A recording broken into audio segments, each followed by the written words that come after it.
7 rules you must follow when using a cursed elevator at 3 a.m. Part 1. The invitation. They say if you follow the 7 rules exactly, the elevator will take you to another world. But if you break even one, it won't bring you back. My name is Evan Monroe. I run a tiny horror storytelling channel on YouTube called Nightlit Horror, a side hobby I started during the pandemic that somehow caught on. People love urban legends, and nothing gets clicks like a good cursed ritual. 2 nights ago, someone left a comment on my live stream. Do the elevator game, midnight, Oak Ridge Towers, alone. At first, I laughed it off.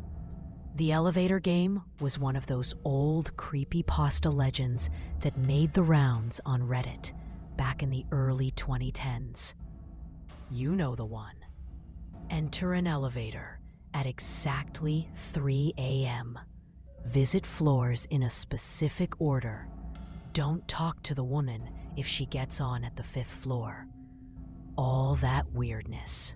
But something about that comment stuck with me. Especially when, the next morning, I found an unmarked envelope at my doorstep. Inside was a single sheet of yellowed paper, brittle at the edges, with 7 rules typed out in faded ink. The 7 rules: enter the building alone. No phones, no weapons. Press the buttons in this exact order. 4, 2, 6, 2, 10, 5. Do not exit the elevator on any floor. If a woman enters at the 5th floor, do not speak, look, or respond to her. If the elevator descends instead of rising after the sequence, abort immediately. If the doors open to a red-lit hallway, step forward. Never look back. To return, press 1. Close your eyes until you reach the ground floor. At the bottom was a single warning in red ink. Break a rule, and you'll stay forever. I should have known better. I should have burned that thing. But when you're a horror YouTuber hungry for views, logic tends to take a back seat. Last night, I packed my gear and drove out to Oak Ridge Towers, an abandoned 14-story apartment complex at the edge of town. The power's still on for some reason, though nobody's lived there in years. Perfect place for a stunt like this. At exactly 3 a.m., I stood in front of the elevator, live stream chat going crazy, hearts pounding in my ears. I stepped inside. The doors slid shut, and I pressed 4. Part 2. The first mistake. The elevator lurched upward with a groan, as if it hadn't moved in years. My chest tightened with every passing second. I kept my eyes locked on the flickering panel above the doors. The red numbers climbed. 1, 2, 3, 4. Ding! The doors opened to a dark, empty hallway. Old wallpaper peeled from the walls. A single, naked bulb swung from the ceiling, barely illuminating the space beyond. Rule 3 was clear. Do not exit the elevator. I hesitated just for a second. A shape flickered at the far end of the hallway, almost like someone peeking around a corner. My live stream chat was spamming. "Did you see that? Bro, someone's there. Don't get out, man." I shook it off and pressed 2. The elevator descended smoothly this time. The panel flickered again. Ding! Another hallway, this one littered with old furniture, as if someone had moved out in a hurry and left everything behind. A baby stroller stood in the middle, turned toward me, empty, or so I thought. Something shifted inside the shadows near it. I couldn't see what it was, but my stomach dropped. "Stay in the elevator, Evan," I whispered to myself. The rules were strict. I pressed 6. The elevator whined as it ascended. I wiped sweat from my palms onto my jeans. This felt too real, too wrong. At floor 6, the doors creaked open, and I saw her, a woman, standing at the far end of the hallway, facing the wall. Her long, dark hair hung limp over her shoulders. A hospital gown stained dark at the hem. She didn't move, didn't turn. But my chat blew up. "Dude, that's her! Rule 4, don't talk to her!" I slammed my thumb onto the 2 button, heart thundering. The elevator doors began to close, and just before they did, she slowly turned her head toward me. Her face was pale, eyes entirely black, and she smiled. A voice, low and guttural, echoed through the tiny space. "You forgot something." I stared in horror. What did she mean? I followed the rules. Wait, I'd forgotten to turn off my phone. Rule 1, no phones, no weapons, enter alone. My live stream was still running. I was already screwed. And the elevator started moving down. Part 3. The missing rule. The elevator doors clanged shut, but her face, that smile, it was burned into my brain. I fumbled for my phone, fingers trembling. The live stream chat was still going wild. "Turn it off. Bro, you're breaking the rule. It's too late now." I swiped frantically, but the app glitched. The screen froze. It refused to close.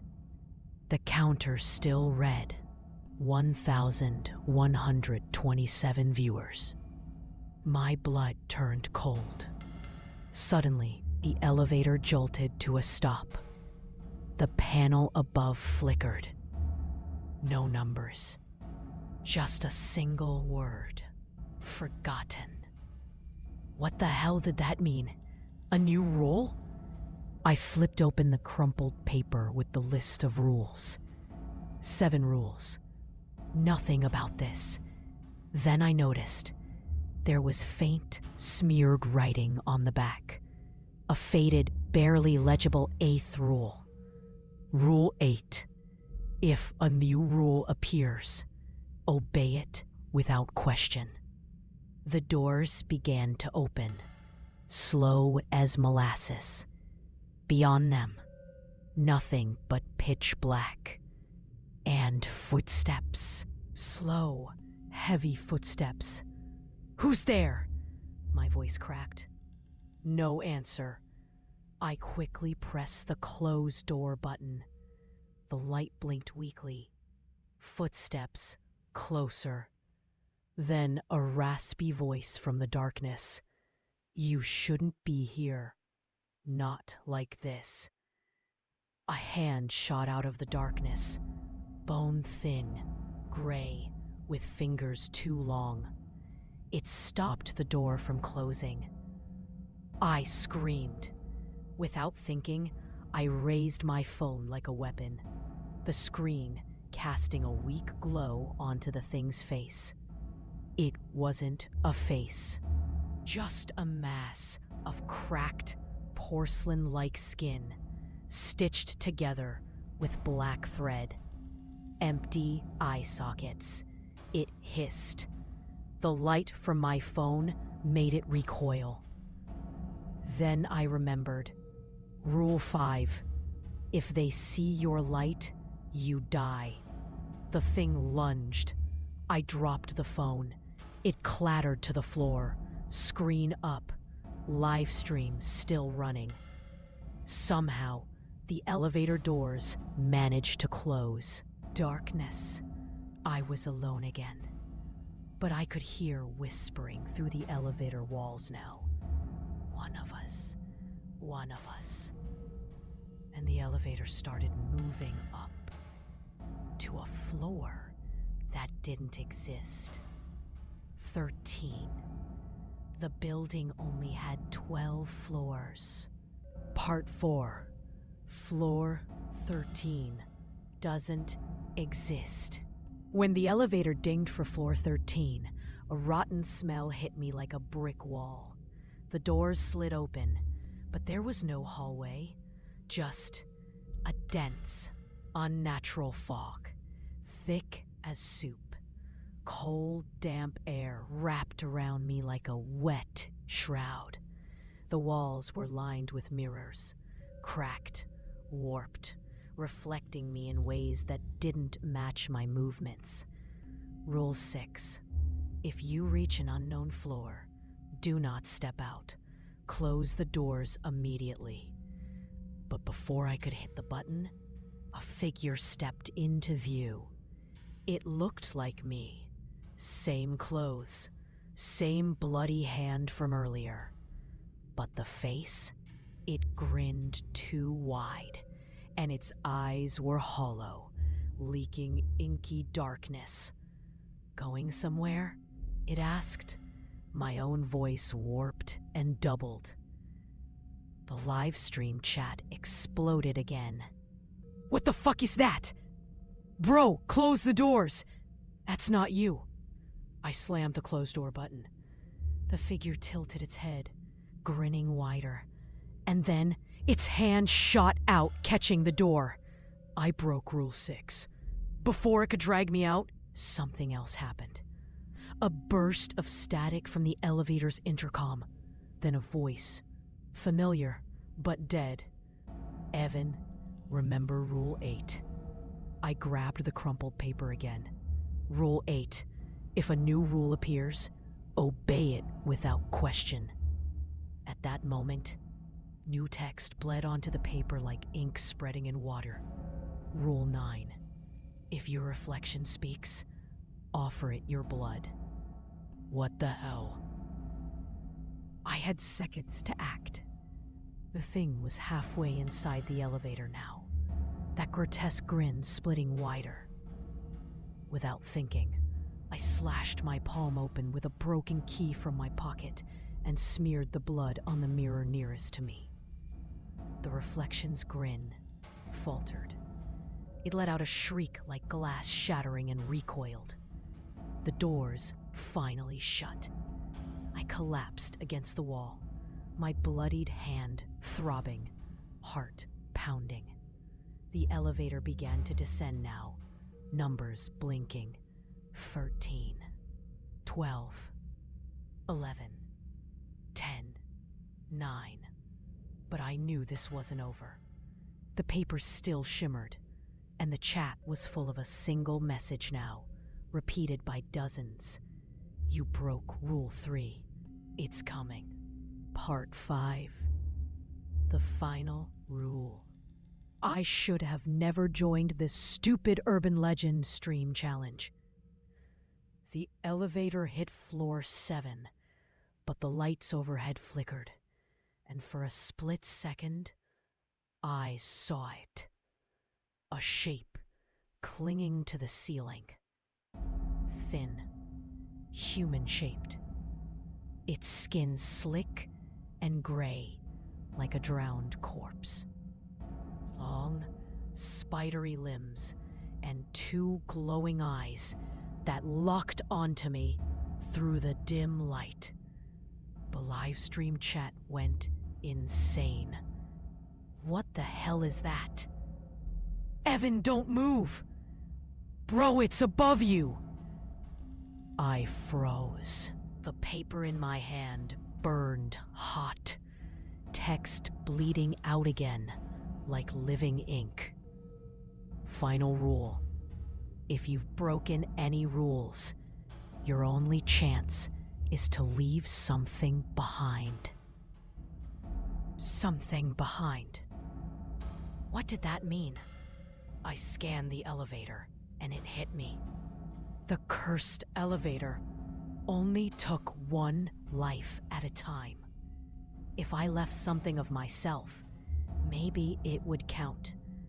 I ripped the streamer wristband off my arm, the one with my name, the one that marked me as the player in this game, and jammed it into the crack between the mirror panels. The figure on the ceiling let out an unholy screech and lunged. I smashed the ground floor button repeatedly. The elevator dropped, numbers blurring past. The thing's claws raked the walls, but it didn't touch me. Ding. The doors opened, a rush of cold air. Empty lobby. The chat went dead silent. I staggered out. Outside, dawn was breaking.